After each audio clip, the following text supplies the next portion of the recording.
She the queen, yeah, that's Queen Esquire. Legal trouble, she getting you out the fire. Another day and she solving another case. Cause she litigate with dignity and grace. She the queen, yeah, that's Queen Esquire. Legal trouble, she getting you out the fire. Another day and she solving another case. Cause she litigate with dignity and grace.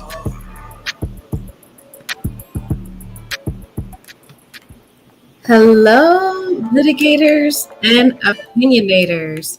Court is now in session. How is everybody doing tonight? Oh my gosh, guys, we have to get into this tragedy that just occurred last week. Very sad story that comes out of Chicago. Let me just introduce the individuals that are going to be talked about tonight. This is Kevin Tugg Watson. He goes by the nickname Watson, and he lives in Chicago, Illinois. He is 41 years old from what let me see, actually read the facts.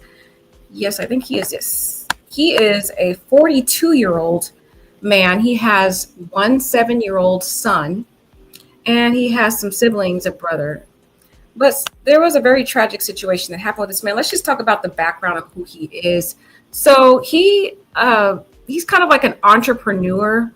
If you look on his Facebook, which we're going to go through, he doesn't seem to really explain where he's employed, but he says he's employed with a clothing brand called Out the Mud Clothing. So it's like streetwear brand.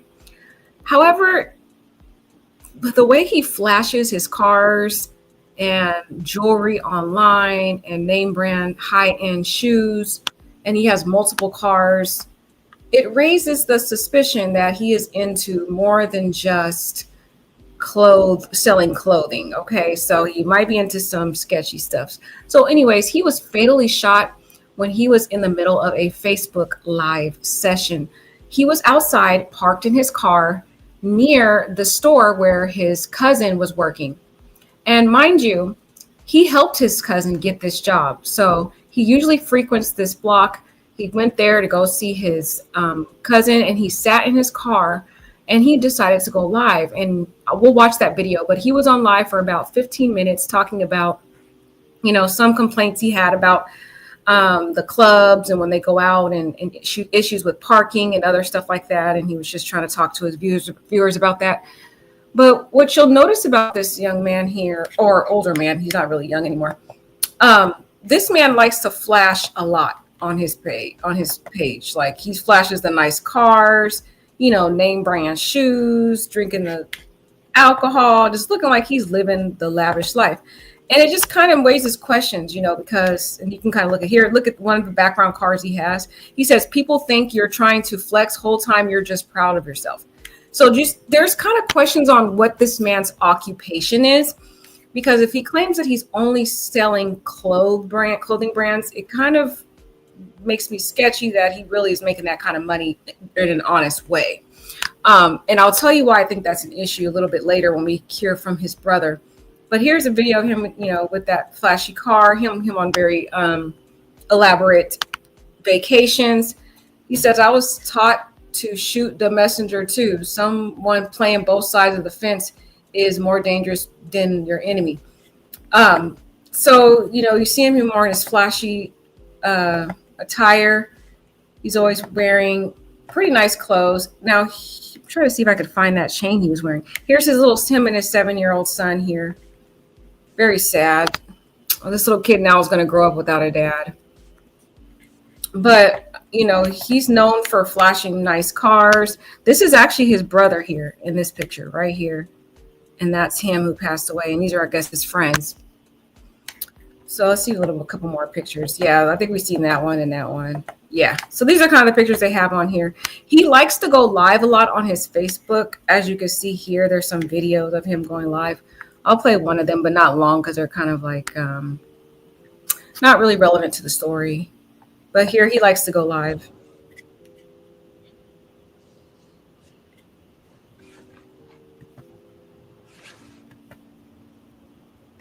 He's not even saying anything on this one. What up? Is he going to say anything? It's been the most playfulest year ever for me. I let a motherfucker play with me as much as they did and get away with it. I promise you. 23, so 2 weeks notice. I ain't playing with no motherfucker. Any foul, any bad, any fucked up intentions, any of that, stay away from me. You feel me? Motherfuckers, when you show love, is when motherfuckers try to treat you the worst. When you try to show motherfuckers love out here, motherfuckers get to feeling like you weak. They get to start wanting to take advantage of that shit over and over again. I ain't never been so played with in my life. And I'm disgusted at myself for even allowing that shit. But I promise you though, it's really, we ain't even got to wait 2 weeks. I'm at that mall right now as we speak. Play with me, I'm fucking you up. Fuck the relationship. I don't give a fuck who you. If you bogus, you out of order, you out of bounds, I'm fucking you up. Because if you respected the relationship the way I respected the relationship, you wouldn't play with me like that in the beginning. Friendship, whatever type of ship. I don't give a fuck what it is. Like, motherfuckers is too comfortable out here with disrespecting motherfuckers, especially motherfuckers who be the first motherfucker that a motherfucker call on. Like, it's too comfortable, bro. And like, I was just sitting there thinking to myself, it ain't nothing. Like, I just had to say this. Like this shit had to be let out.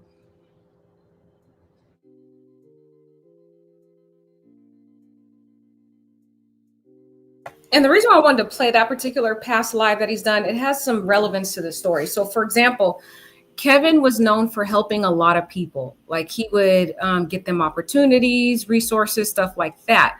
But he actually had a lot of people that were watching him, jealous of his flashy lifestyle. They basically wanted what he had. And there are some questions as to some of his practices in terms of what he did on this particular street where he was unalived. Some people claim, where the brother in particular kind of hinted that this particular block was hot, meaning it was a block where people would do business transactions. And this is not honest, decent, lawful business transactions. They were engaging in illegal transactions. And it's my opinion that it was possibly drug transactions. And again, I have no proof of this, but it sounds sketchy with the way the brother talks about saying, I'll play the live for you. He says, don't anyone ever, try to sell anything on that block again. Don't sell a cigarette. Don't sell anything on that street. And he was basically saying that, they took him out, not necessarily for his chain, as many people are saying, because they didn't even end up taking his chain. There is a fingerprint left on the chain, but the chain was still left at the scene. So what the brother thinks is that these individuals just wanted to take him out so that they can claim ownership of that particular territory. And this is very common as it relates to certain drug dealers, gang members. They will claim a certain spot as theirs and their block. And if there's certain competition that is engaging in their illegal activity or whatever activity of business that they're engaging in on that block, they will unalive or do whatever they need to do to defeat or take out the competition. And that's what it's kind of sounding like in this scenario, because the brother, and you'll hear from him, he talks about how there was a tinted vehicle that pulled up. And actually, if you look into the reflection of the sunglasses that Kevin was wearing the day he was murdered, you could see a reflection of a tinted car in his, within his lenses, if you look closely. But this tinted car, according to his brother, sat there about 15 minutes and just posted there. And there were people that knew Kevin that were watching this scene. They saw this tinted car pull up, and this is a hot spot for people to conduct business. And it appears as though Kevin was conducting some type of illegal activity here. Again, I don't know if this is true. I'm just inferring and speculating based upon the statements from his brother, his older brother. Kevin is the younger brother, and his brother speaks out after he was unalived. But basically, the brother speaks out, and he says that there were people there who knew Kevin. They saw this suspicious tinted vehicle sitting there parked at this hot spot, and none of them took the time to step up, try to, protect Kevin, warn Kevin. They just stood there as if they were waiting for this situation to happen. And then he also claimed that if you're at a certain location, no one's going to be that bold to stay, lording in a certain area, scoping that area out, targeting a certain person unless they feel safe enough to do that, meaning they know no one's going to step in to protect. And that is exactly what happened. These people sat around The brother saw the video surveillance, saw these individuals sitting here watching as this tragedy unfolded. What's also disturbing is on the live after he is tragically unalived, his so-called, this guy claims to be his cousin, doesn't have any tears, no frantic in his voice, nothing. His face is completely dry, which is odd to me. No panic, no anything. He just walks, he goes into the car calmly, and he seems to be searching for something, and he puts the phone down that's basically broadcasting the live. It just seemed kind of suspicious to me that he didn't seem to be alarmed by this or sad or hurt or distraught that his cousin allegedly was unalived in front of him. Then there's also allegations that there was people that emptied Kevin's pocket while he was dying on the ground. Actually, he was shot in the chest and he couldn't breathe. So he was trying to breathe. And as he was trying to breathe on the ground, people were allegedly, and this is an allegation, they were taking money from his pocket, just taking his items. Allegedly, that's what people are saying. So the brother is very upset. The brother thinks that the police officers are not really doing their job. The brothers also seem to say that that chain that his brother had, he put a sensor on it that could track the location, a tracker on it that could track the location of that chain just in case it was ever stolen. And sadly, Kevin had been shot at about 4 to 5 times before this tragedy, and he managed to escape all of those alive. However, this day he didn't. He was shot in the chest and he died that way, sadly. So let's get into some of the actual live videos that we can see of this tragedy and then hear from the brother, which kind of explains more about what's going on. Yeah, it's very sad.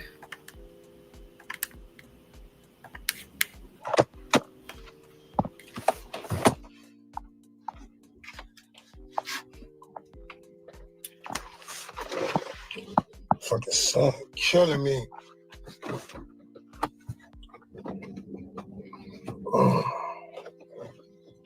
Yeah. Put this AC back on a little bit.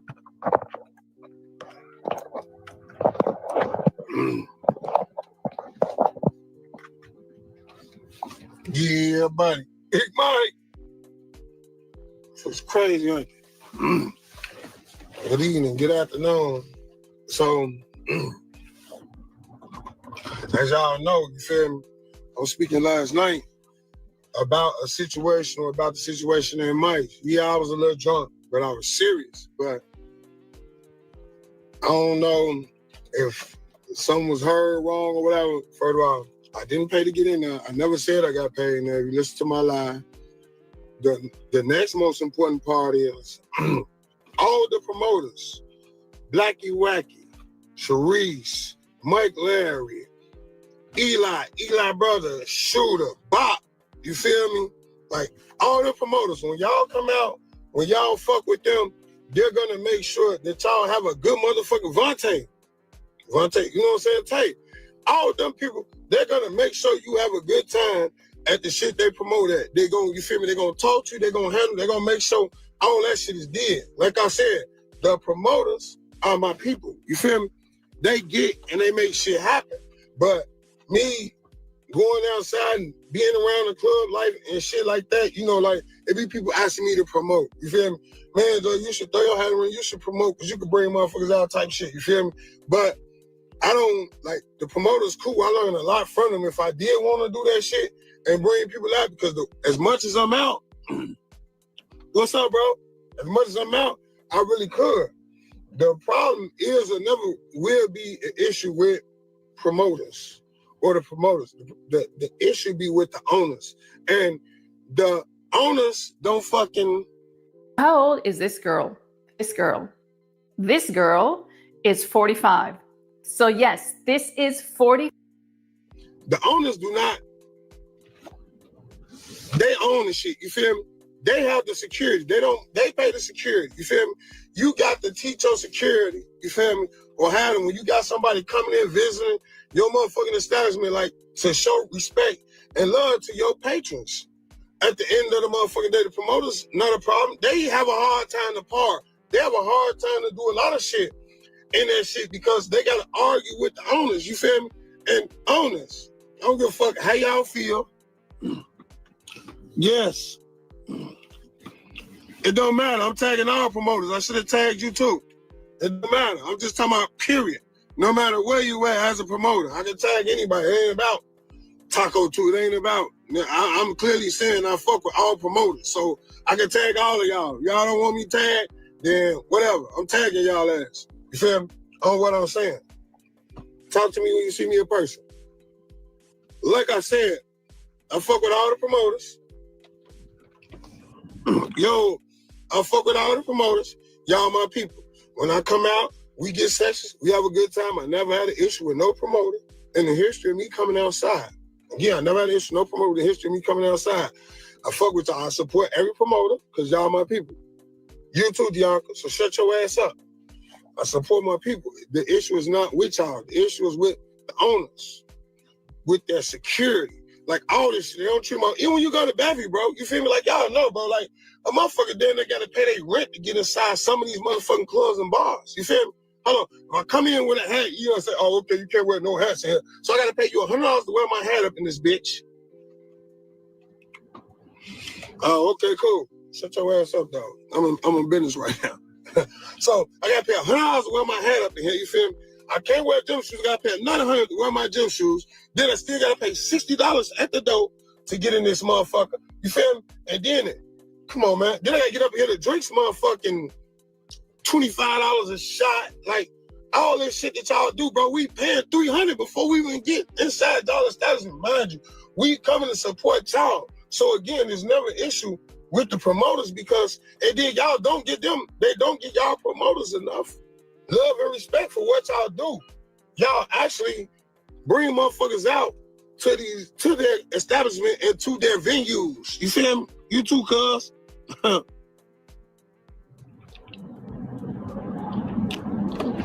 Fuck what they said. They can screenshot whatever, cuz you the DJ and the promoters. When it comes to these establishments, y'all bring the crowds, bro. They gotta respect that shit. You feel me? Y'all bring the fucking crowds to this shit, bro. At the end of the day, they might have a little something going on if they pop, you know, to get their own. But guess what? Y'all bring out the people, bro. They gotta give y'all respect. They like not paying y'all enough. You feel me? If you ask me,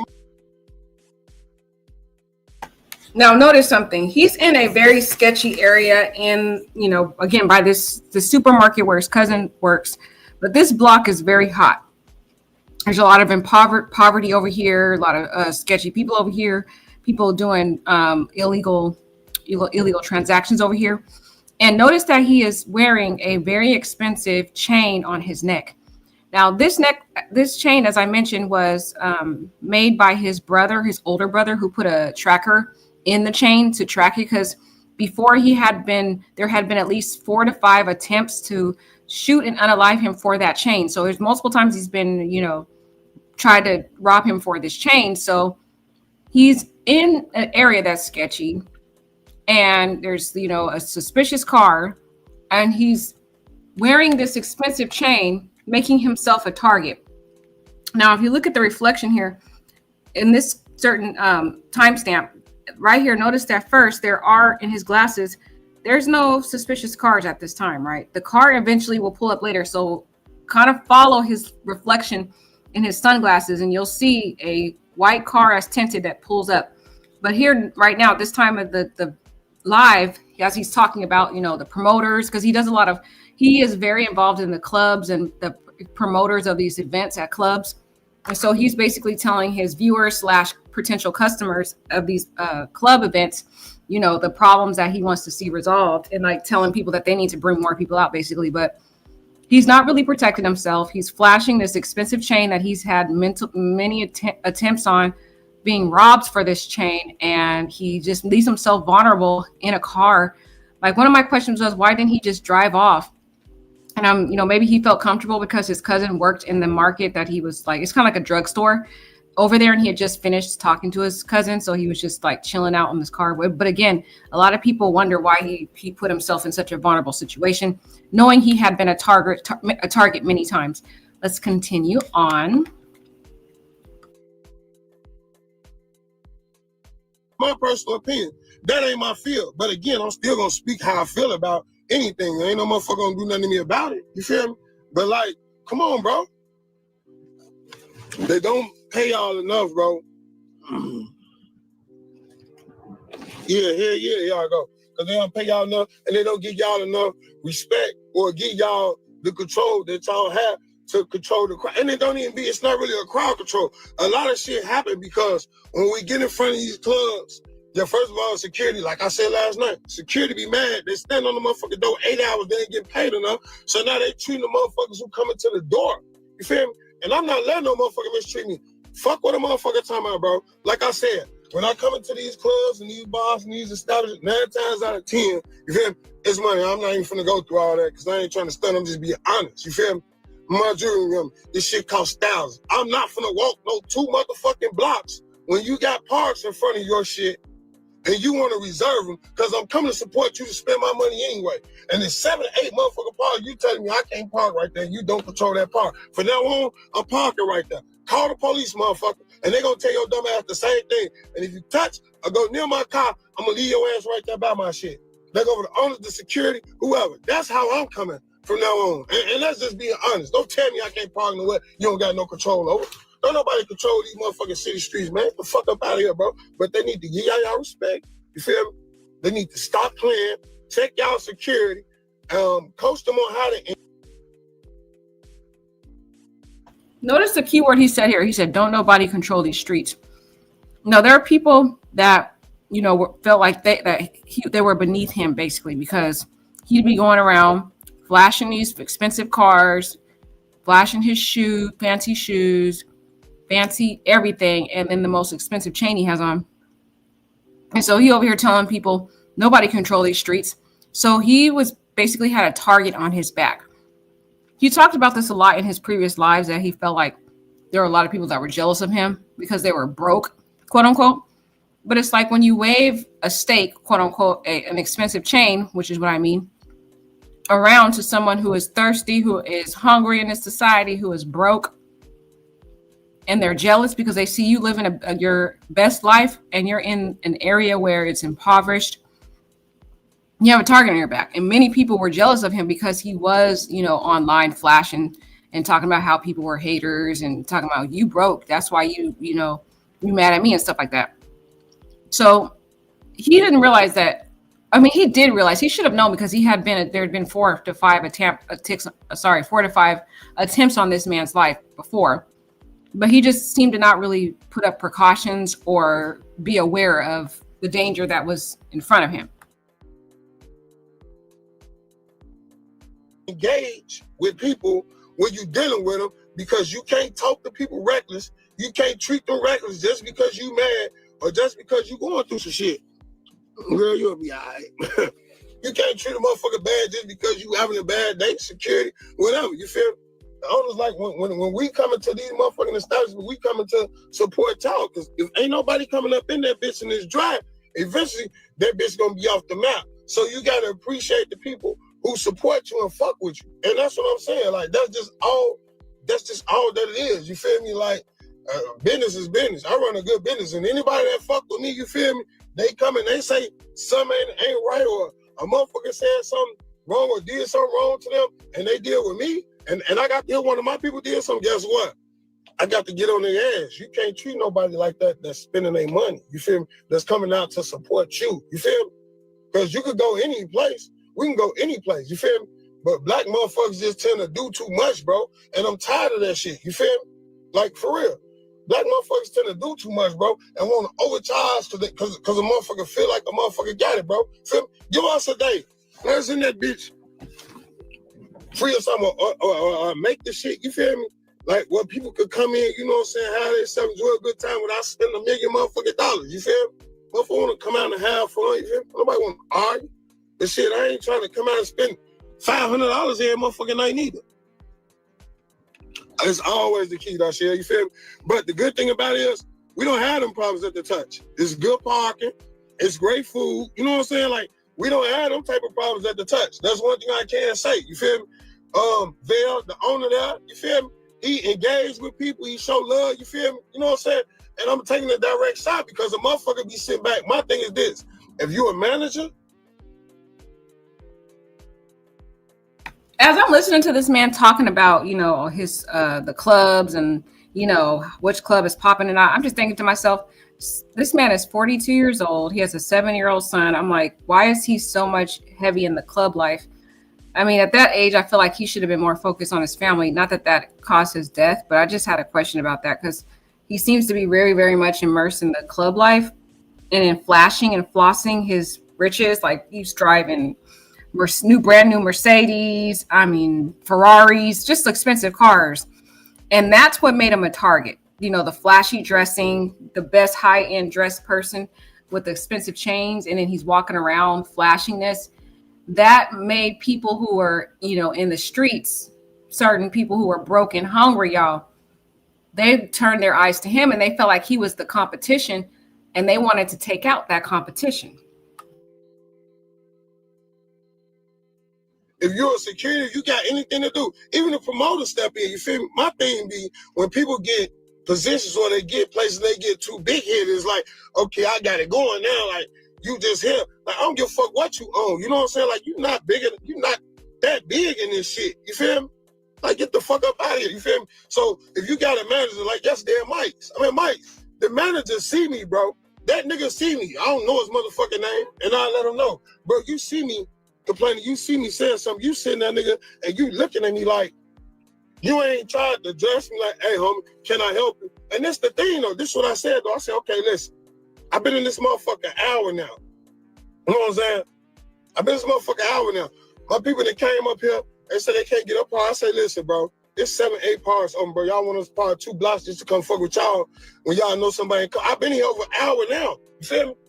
Taco Tuesday, when I approached them, it was after 11 o'clock. Taco Tuesday usually shut down about 12 o'clock, 1:30. You got 7, 8 parts open by then, bro, 9 times out of 10. Ain't no motherfucker coming there, bro. You feel me? So this is what I said. I said, listen, bro, if they do come, let us park right here. You feel me? If they do come get me. We'll move the car so they can get the space. We will move our car, whatever car we need so they can get the space, just let us get the park. So now oh no, we can't do that. No, you just gotta find somewhere else to park. Who the fuck is you talking to? You feel me? Like, who the fuck is you talking to for real, even talking like that? Like, that be the shit, and that's what make a motherfucker be wanting to get into it with y'all, because y'all ain't got no respect. What's up, bro? So you think you know Wix, but do you really?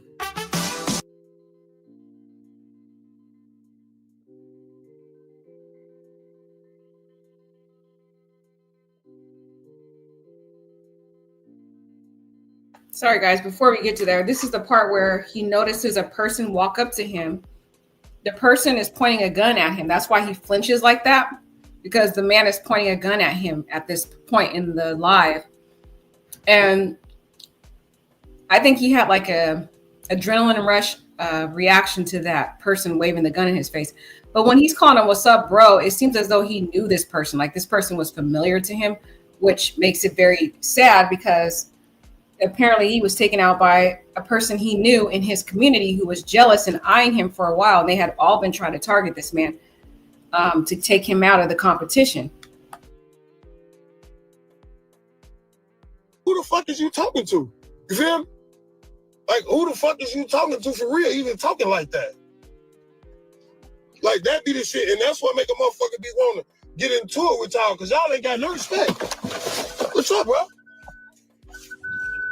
What's up? Hell no.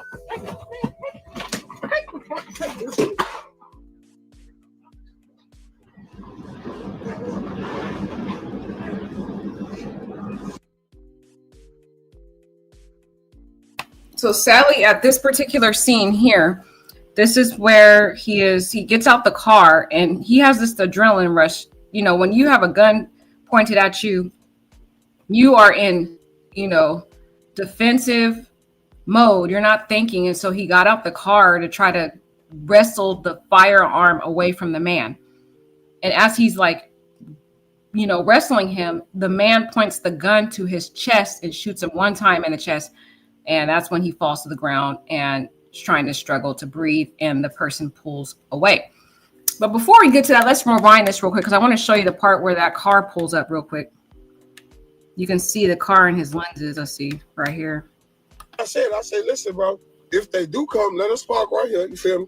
If they do come come get me. We'll move the car so they can get the space. We will move our car, whatever car we need so they can get the space, just let's get the park. So now you, oh no, we can't. You know, this is what I said though. I said, okay, listen, I've been in this motherfucker an hour now.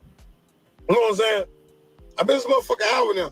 My people that came up here, they said they can't get up par. I say, listen, bro, it's 7, 8 parts on, bro. Y'all want us to park 2 blocks just to come fuck with y'all when y'all know somebody. I've been here over an hour now. You feel me? Taco. If they do come, right there, hold on. We'll move the car so they can. After 11 o'clock, Taco Tuesday usually shut down about 12 o'clock, 1:30. You got 7, 8 parts open by then, bro. 9 times out of 10, ain't no motherfucker coming there, bro. You feel me? So this is what I said. I said, listen, bro, if they do come, let us. Okay, right there, guys. I tried to get it, but it keeps going by fast. There's a car in his lenses. So Tuesday usually shut down about 12 o'clock, 1:30. You got 7, 8 parts open by then, bro. 9 times out of 10, ain't no motherfucker coming there, bro. You feel me? So this is what I said. I said, listen, bro, if they do. Right there. Okay, it's kind of big and spread out, but if you look in the glasses, there's a white car, tinted windows right here in his lenses. Is flashing, reflecting in his lenses that begins to show up at this scene. What it sounds like to me is somebody put a hit out on this man and they found where his location was. He was sitting here in a vulnerable place, you know, window down, and not protecting himself, with a flashy chain on in a very impoverished community where a lot of drug transactions and other illegal activity is conducted. And somebody must have told this person or people that he was in that location, or they caught wind because of his Facebook Live. It's kind of hard to see it through the lenses, but if you look in his glasses, you can kind of see it. It's a little blurry, but let's try to play a little bit more. Come, let us park. Okay. The car's driving by. You feel me? If they do come. Right there. Okay, look. It's right here. This is the back of the car in the glasses. You can see it in the reflection of his glasses. So this car with the tinted windows right here where my mouse is, that's the tinted windows. This is the back of the car right here. It's a white vehicle, and it's in the reflection of his glasses. And you can see it pulling up slowly to the area. And then as you notice, within a few minutes after this white car in the tinted vehicle, you got to look very close right here. After this car pulls up, shortly thereafter, they kind of scan the area. And then that's when the person comes to the car with the gun towards his head. That's why he flinched like that, startled, because the gun was pointed to him. So what the brother was saying is, why would anyone in this block who knew, they all knew Tugg and they all were associated with this man apparently. They saw this tinted car pull up and it was sitting there scanning the area. How come nobody warned, nobody came out and tried to, protect Kevin before this all happened? It's like they all knew it was going to happen. And then the other question is, how did this person feel so comfortable to safely get out their car and approach this person in that community without being confronted? So it sounds like a setup. That's what the brother is saying. Come get me. We'll move the car so they can get the space. We will move our car, whatever car we need so they can get the space, just let's get the park. So now you, oh no, we can't do that. No, you just gotta find somewhere else to park. Who the fuck is you talking to? You feel me? Like, who the fuck is you talking to for real, even talking like that? Like, that be the shit, and that's what make a motherfucker be wanting to get into it with y'all, because y'all ain't got no respect. What's up, bro?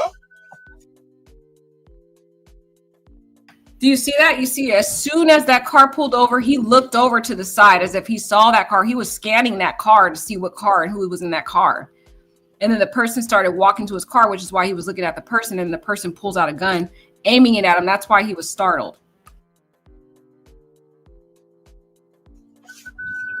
What's up? Hell no.